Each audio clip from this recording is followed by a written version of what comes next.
मैं doctor Nidhi Mathur, associate professor home science, government girls college Behror.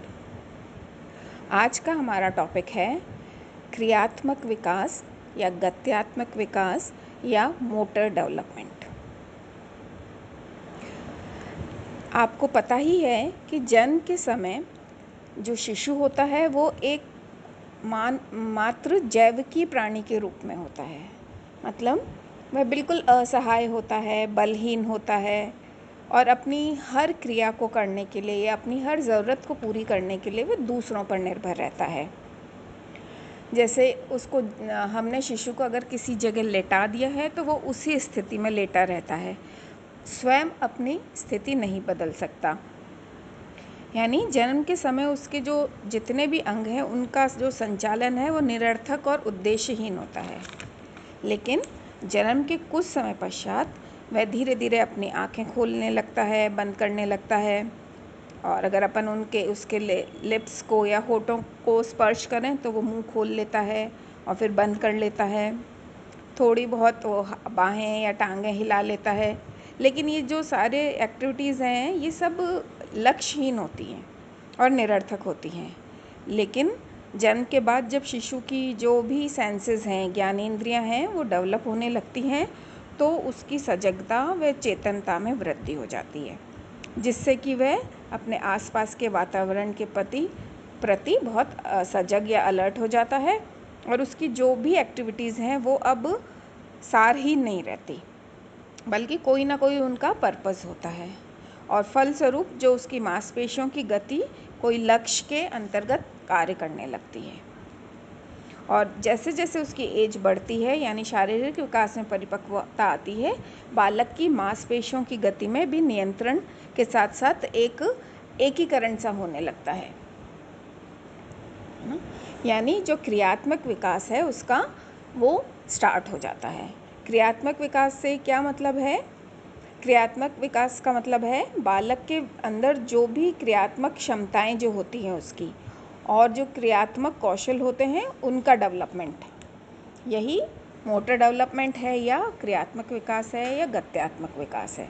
और इसके द्वारा ही बालक अपनी जो मसल्स है उस पर कंट्रोल करना सीख लेता है और उससे अपनी विभिन्न जो भी क्रियाएं हैं उनको नियंत्रित करने लगता है।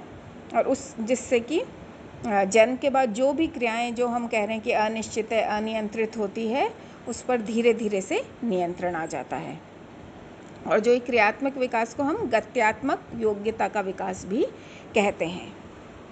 यानी क्या समझ में आया कि क्रियात्मक विकास से दो बातें हमको क्लियर हो गई कि क्रियात्मक विकास के द्वारा एक तो मांसपेशियों का नियंत्रण होता है और दूसरा क्रियात्मक विकास जितनी भी नर्व्स हैं, नाड़ियाँ हैं और जितने भी मसल्स हैं के संयोजन के द्वारा ही संभव होता है। यानी मसल्स और नर्व्स में जब आपस में कंट्रोल होता है तभी क्रियात्मक विकास उसका होता है।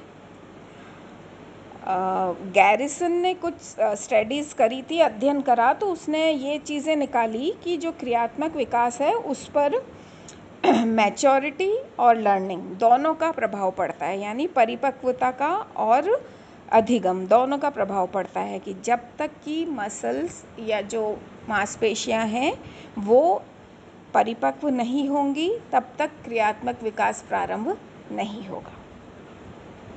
और तभी जब तक परिपक्वता नहीं आएगी तब तक हम उसको कितना भी सिखाएं वो कोई भी कार्य नहीं कर पाएगा।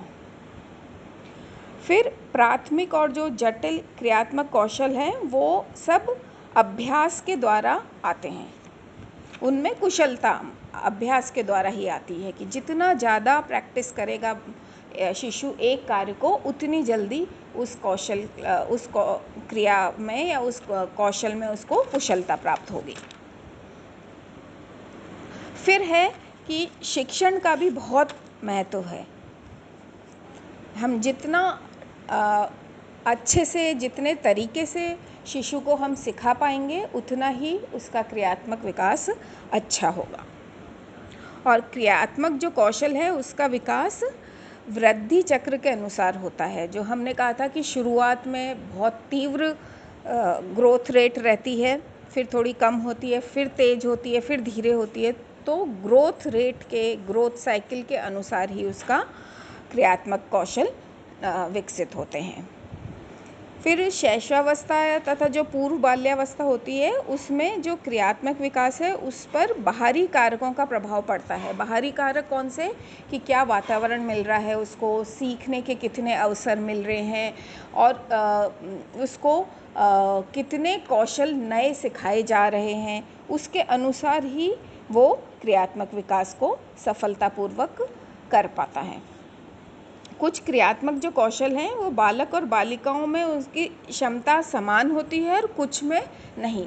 जैसे हम देखते हैं कुछ फिज़िकल एक्टिविटीज़ जो होती हैं, जैसे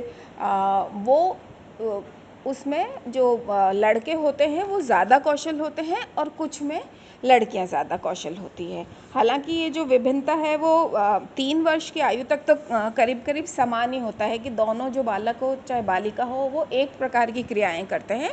लेकिन 3 वर्ष के बाद थोड़ी सी विभिन्नता आ जाती है, और जो बॉयज़ होते हैं, जो लड़के होते हैं, वो जो फिज़िकल या ये जो मोटर स्किल्स होती हैं उसमें अधिक निपुण होते हैं।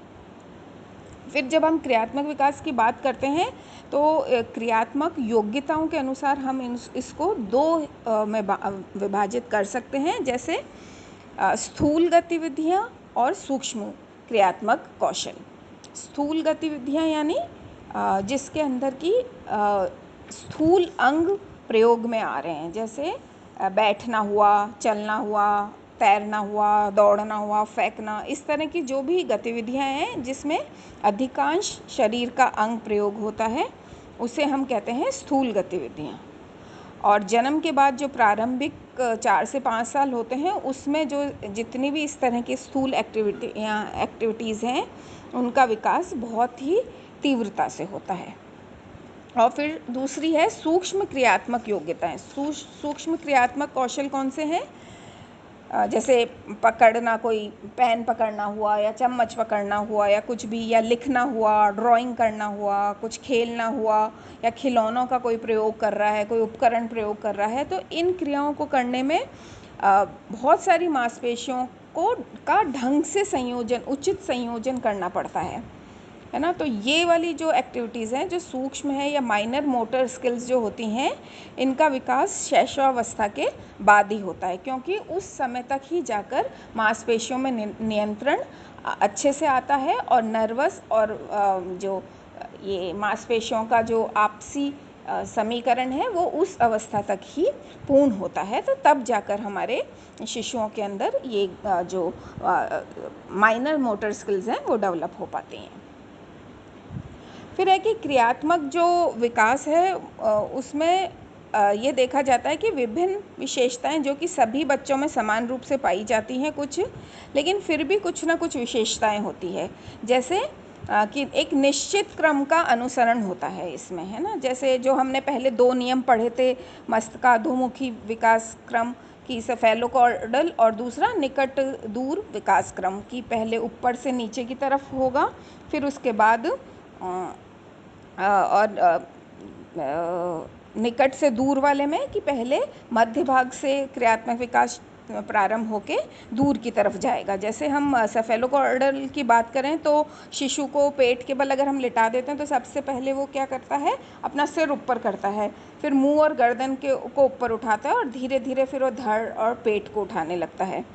और इसी तरह से पहले घुटने के बल चलता है, फिर बैठने लगता है, फिर खड़ा होता है, रेंगता है, चलता है, दौड़ता है, भागता है, कूदता है, इस तरह की क्रियाएं करता है। यानी ये जो क्रियात्मक विकास है सर से प्रारंभ होता है और उस क्रम में फिर पैरों की ओर बढ़ता है। और जो दूसरा है कि निकट दूर विकास क्रम, तो उसमें भी हम देखें तो जैसे पहले जो बालक है वो कंधों की जो मांसपेशियों पर नियंत्रण जल्दी सीखता है, फिर उसके बाद हाथ और पैर की उंगलियों में नियंत्रण आता है ना। इस कारण से जो कंधे का कंधा, जो कि इसका कारण क्या है कि कंधा तो है वो हमारे केंद्रीय भाग के पास है और उंगलियां केंद्रीय भाग से दूर है, इसलिए यानी निकट से दूर क्रम में। फिर दूसरी विशेषता है कि सामान्य से विशिष्ट की ओर बढ़ता है। जैसे कि एग्ज़ाम्पल बताती हूँ आपको कि कोई बच्चा अगर बालक है वो कोई वस्तु को पकड़ने की क्रिया अगर करता है, तो जब वह छोटा होता है तो उस किसी चीज़ को पकड़ने के लिए आगे बढ़ता है तो संपूर्ण शरीर को हिला देता है, खुद उसके ऊपर ही चाहे गिर जाता है। लेकिन फिर जब थोड़ा बड़ा होने लगता है तो जैसे जैसे मैच्योर होता है तो अपने दोनों हाथों को आगे बढ़ाता है, और फिर कुछ और आगे बड़ा होता है तो केवल एक हाथ के प्रयोग से ही वो आसानी से उस चीज़ को उठा लेता है। यानी जो विकास क्रम है वो बालक पहले सामान्य क्रियाएं करता है, और जैसे जैसे उसमें फिज़िकल मैच्योरिटी आती जाती है, शारीरिक परिपक्वता आती जाती है, वह वैसे ही विशिष्ट क्रियाएं करने लगता है। जैसे लिखने की क्रिया की हम बात करें तो शिशु सबसे पहले पेंसिल उठा के गोले या कुछ भी लकीरें लाइनें खींचेगा, फिर धीरे धीरे जब उसको मसल्स कंट्रोल आ जाएगा, पेंसिल पकड़ना ढंग से आ जाएगा, फिर वो लाइनें खींचना या कोई भी ड्राइंग करना है वो सब कर पाता है।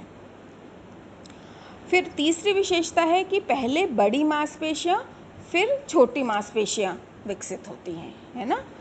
यानी जैसे कि कोई गेंद फेंकने की, सपोज़ कोई बॉल फेंकने के लिए अगर वो कर रहा है तो सबसे पहले पूरे हाथ की मांसपेशियाँ काम करती हैं, और लिखने में भी जैसे मुख्य रूप से उसकी उंगलियां ही काम करती है। तो पहले वो गेंद फेंकना सीखेगा, उसके बाद फिर वो लिखना सीखेगा। यानी पहले जो बड़ी मांसपेशियाँ जो कि बॉल फेंकने में उसके काम में आती है उस पर नियंत्रण उसका पहले आएगा, फिर जैसे छोटी मांसपेशियाँ उंगलियों की वहाँ की जिससे कि उसको लिखना है तो वो बाद में सीखता है। फिर है परिपक्वता और शिक्षण दोनों का योग है। हमने पहले भी बात करी कि जब तक कि मांसपेशियाँ परिपक्व नहीं होगी, नर्व्स परिपक्व नहीं होगी, तब तक उस अंग का क्रियात्मक विकास पूर्ण नहीं होता, है ना। जैसे कि एक बालक तब तक बैठना और चलना नहीं सीख सकता जब तक कि उसके शारीरिक अंगों में परिपक्वता नहीं आएगी। पर अगर वो बैठना और चलना सीख भी ले पर उसको प्रशिक्षण नहीं दिया जाएगा तो वो और कार्य नहीं कर पाएगा। जितना समय अगर प्रशिक्षण लगाने में हम देर करेंगे, जितना समय लगाएंगे, उसी हिसाब से वो आगे की क्रियाएं सीखने में भी उसको अतिरिक्त समय लगेगा। फिर है कि नियम हमारे पास सारे हैं कि क्रियात्मक विकास इस तरह से बढ़ता है, लेकिन फिर भी व्यक्तिगत विभिन्नता हमेशा रहती है। कुछ बालक क्रियात्मक विकास जल्दी हो जाता है, जैसे कुछ बालक बहुत जल्दी 11-12 महीने में ही चलने लग जाते हैं, कोई 15 महीने तक का हो जाता है शिशु तब भी चलना नहीं आता है ना। इसी तरह से अलग अलग क्रियाएं, दौड़ना भागना कोई जल्दी सीख लेता है, कोई किसी को समय लग जाता है। तो क्योंकि शारीरिक और मानसिक विकास दोनों सही हैं, समय पर हो रहे हैं, तब तो वो उसका ये एक्टिविटीज़ टाइम पर होगी। अगर इसमें किसी में भी अगर परिपक्वता में या कोई भी चीज़ में समय लग रहा है तो क्रियात्मक विकास भी समय लेगा। और फिर जैसे हमने बात करी थी कि यौन विभिन्नता भी होती है कि 3 वर्ष तक तो चाहे मेल हो चाहे फीमेल चाइल्ड हो, कोई भी हो, उसमें कोई अंतर नहीं पाया जाता। क्रियात्मक योग्यताएं और कौशल जो होते हैं दोनों के एक जैसे होते हैं, दोनों को एक समय पर उठना बैठना चलना या लिखना करना भागना खेलना कुछ भी करना सब करीब करीब समान होता है। लेकिन जैसे जैसे आयु बढ़ती है तो प्राय ये देखा गया है कि क्रियात्मक कौशल में जो लड़के होते हैं, बालक होते हैं, वो ज़्यादा निपुण होते हैं।